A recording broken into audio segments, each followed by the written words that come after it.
10 gardening mistakes that are killing your plants and how to fix them. Most people think gardening is simple. You plant something, you water it, you give it sunlight, and it grows. That's what the world tells us. Plant the seed, watch the magic. Sit back and wait. Nature does the rest. Simple. Clean. Beautiful. But if you've ever actually tried it, if you've ever knelt down in the dirt, pressed a seed into the earth, carefully watered it every day, placed it in the sunniest corner of your home or garden, and then watched it slowly, silently wither, you already know the truth. Gardening is not simple. It is deeply nuanced. It is emotional. And sometimes, it feels impossibly frustrating. Because here's the thing about plants dying, it never feels random when you're in it. It feels personal. You cared for something. You showed up. You put in the time. And yet, you walk outside one morning and see your plant drooping like it's given up. Or turning yellow from the bottom up. Or suddenly collapsing overnight, as if something in the dark just reached up and took it from you. The frustrating part isn't just the loss, it's the confusion. You watered it. You placed it in sunlight. You might have even talked to it a little. Studies say that helps. And yet, despite everything, it still died. And you're left standing there wondering what went wrong. Here is the truth that most beginners never get to hear, the truth that took most experienced gardeners years, and many dead plants, to figure out. Most plant deaths are not caused by dramatic failures. They are caused by small, quiet, repeated mistakes, things that seem harmless in the moment, but accumulate over days and weeks until the plant has no way to recover. In this video, I'm going to walk you through 10 of the most common gardening mistakes that are silently killing plants every single day, in gardens across the world, on windowsills, in backyards, on apartment balconies. We're going to break down what each mistake actually does to your plant biologically, how to spot the warning signs before it's too late, and exactly how to fix it, starting today. Some of these will surprise you. A few will feel uncomfortably familiar. And if you stay all the way to mistake number 10, you're going to walk away with something that completely changes how you see plant care forever. Not a trick. Not a hack. A mindset shift that separates gardeners who keep losing plants from the ones whose gardens seem to thrive without effort. Let's get into it. Mistake 1: overwatering your plants. Let's start with the most common mistake in all of gardening, and probably the one that has killed more plants than every other mistake on this list combined. Overwatering. This mistake sounds harmless on the surface. It even sounds responsible. After all, water is life. Plants need water. So the logic follows, the more water you give, the better your plant grows. Right? More love, more growth. Wrong. And here's why this is so dangerous: overwatering doesn't just make the plant wet. It suffocates the plant from underneath the soil, in a place you cannot see, in a way that gives you almost no visible warning until it's already too late. Let's get into the biology for a moment, because this is where most people's understanding breaks down. Plant roots do not just absorb water, they also need oxygen. The soil around the roots is supposed to have tiny air pockets, small gaps between the particles that allow air to circulate, giving roots the oxygen they need to function. When soil is constantly wet, those air pockets disappear. They fill with water. The roots are now submerged, slowly drowning in a waterlogged environment. This is called root rot. And once it sets in, it spreads fast.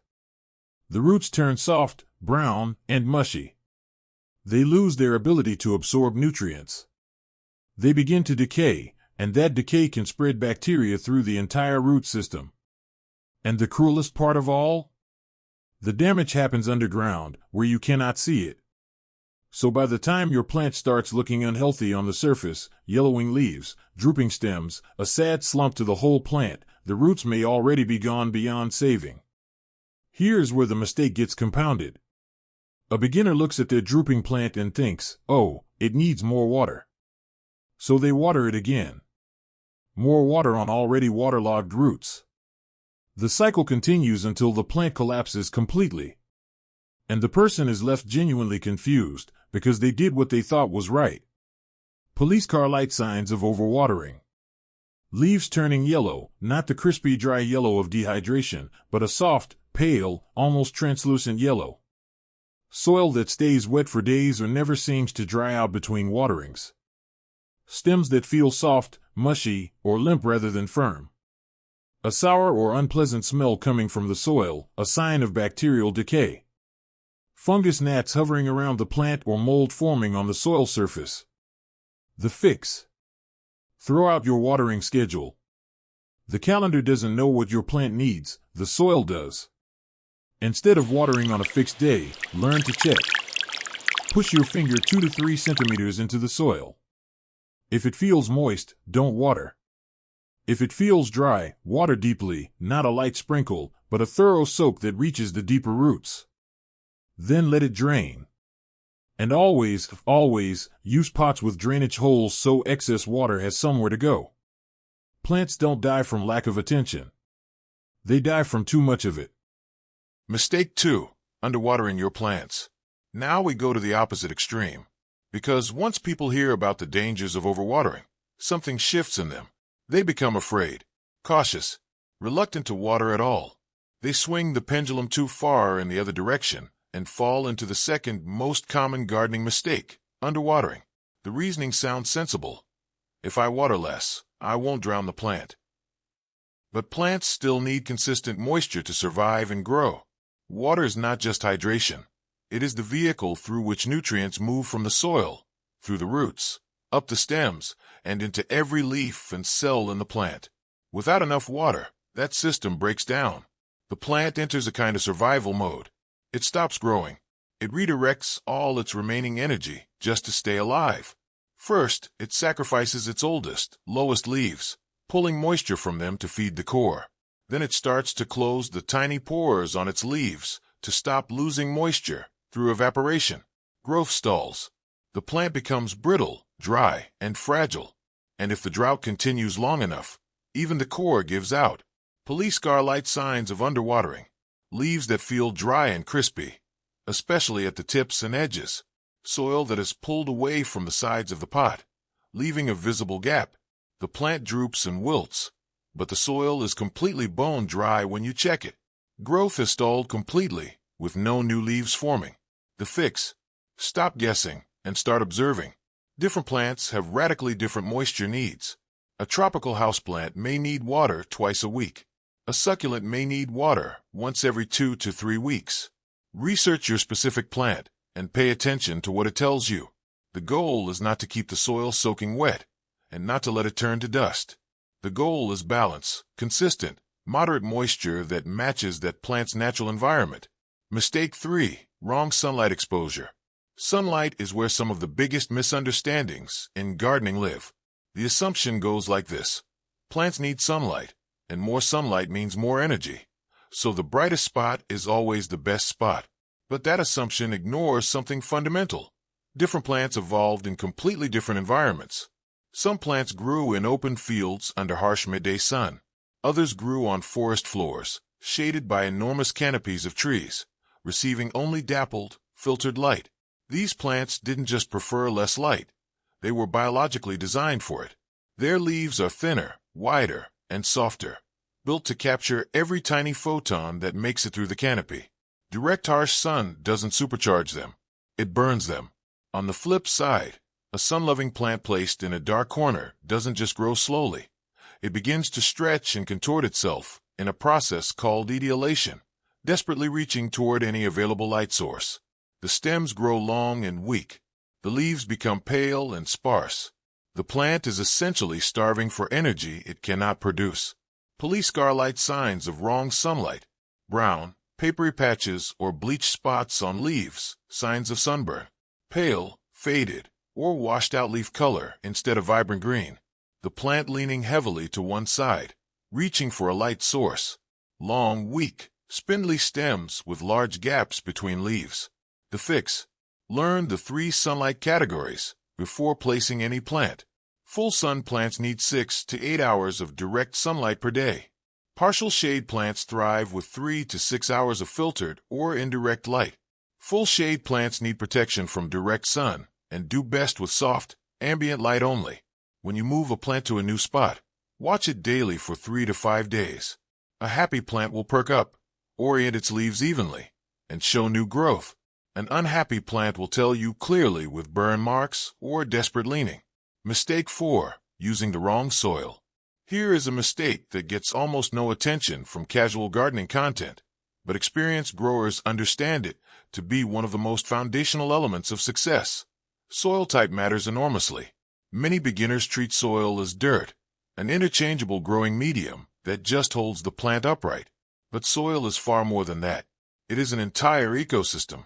It controls how water moves, or doesn't move, around the roots. It determines what nutrients are available and in what concentrations. It affects how much oxygen reaches the root zone. It influences soil temperature, microbial activity, and pH, all of which directly affect how well your plant can absorb what it needs. Heavy clay soil holds too much water for too long. Sandy soil drains so quickly that roots barely have time to absorb moisture before it's gone.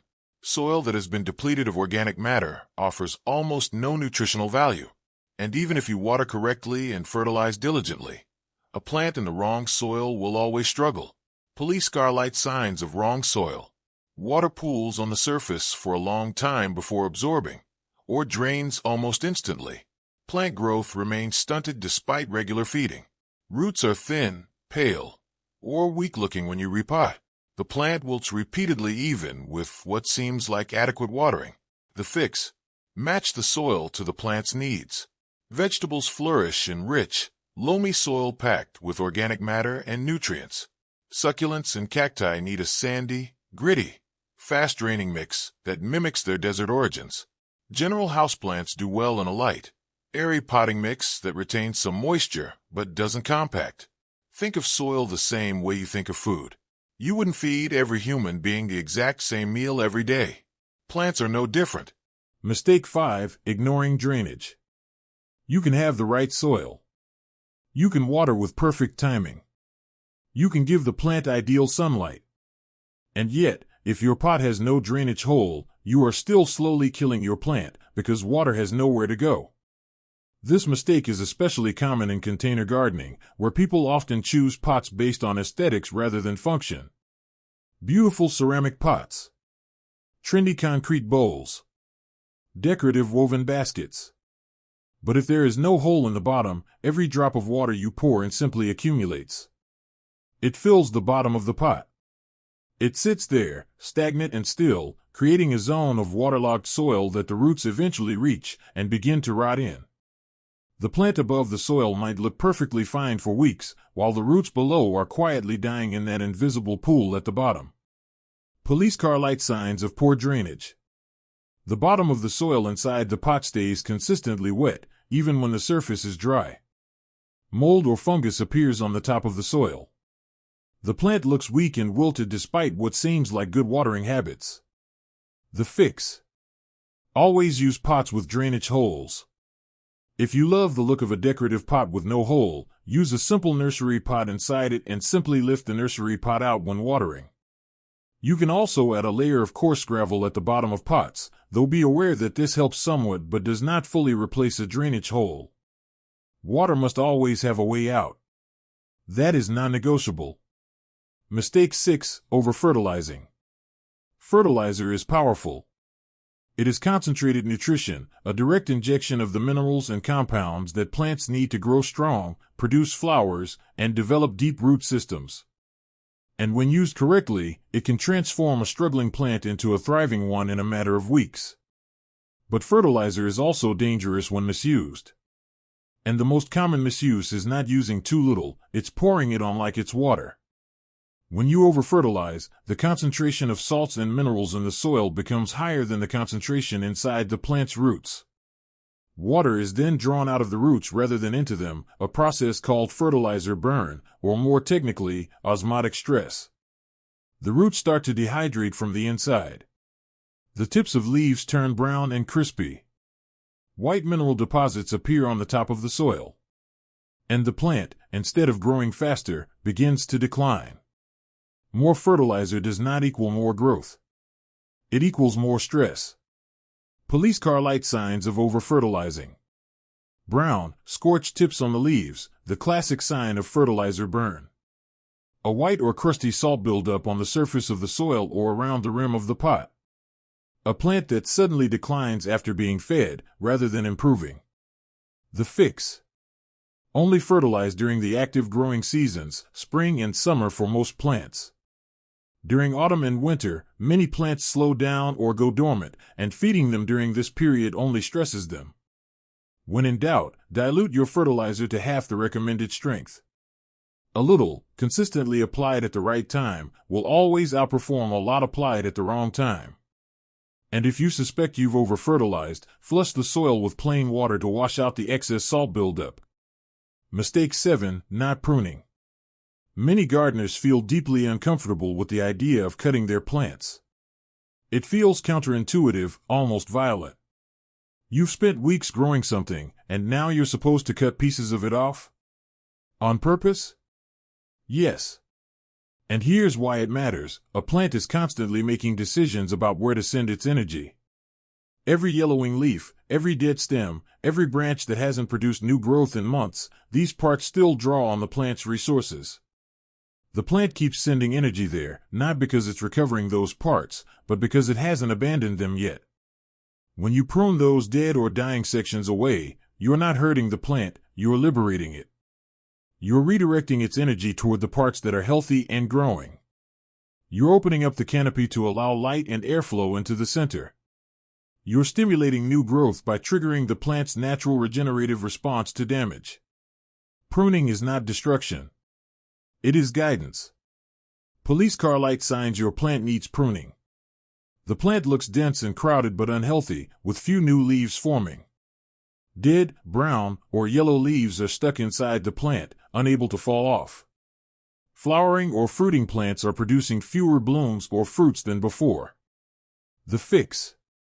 Make it a regular habit. Walk through your garden or check your houseplants at least once a week, and trim away anything that is dead, dying, yellowing, or clearly no longer contributing. Use clean, sharp scissors or pruning shears to avoid tearing the plant tissue, which can leave it vulnerable to infection. Cut at a clean angle just above a node or leaf joint, and you will often see new growth emerge from that spot within days. Mistake 8, ignoring pests early. Here's the thing about pests. By the time you see major damage, the infestation is already well established. Pests are small, fast-moving, and often hide in places you don't normally look, the undersides of leaves, and the crevices of stems, along the soil line. They reproduce rapidly. A single aphid can produce dozens of offspring in a week. Spider mites can colonize an entire plant in days under the right conditions. The mistake isn't failing to notice them when they're everywhere. The mistake is failing to look for them when they're just a few. Because at a few, you can stop them. At hundreds, you're in a fight. Common garden pests include aphids, spider mites, mealybugs, fungus gnats, scale insects, and whiteflies. Each has its own preferred target plants and its own habits, but all of them share one key vulnerability: they are far easier to eliminate in small numbers than large ones. Police car light signs of a pest problem. Small, irregular holes appearing in leaves. A sticky, shiny residue on stems or leaves, often left by aphids or scale. Tiny insects visible on the undersides of leaves when you look closely. Leaves that look dusty, speckled, or stippled, a sign of spider mite damage. The fix. Build a habit of weekly inspections. Turn leaves over. Look at the stems. Check the soil surface. The moment you see any sign of pests, even a single insect, act immediately. Neem oil is a highly effective, natural treatment for most common pests. Insecticidal soap works well for soft-bodied insects like aphids. For fungus gnats, letting the soil dry out more between waterings often solves the problem, since their larvae need moist soil to survive. Early action is always easier, cheaper, and more effective than trying to recover a fully infested plant. Mistake 9, planting too close together.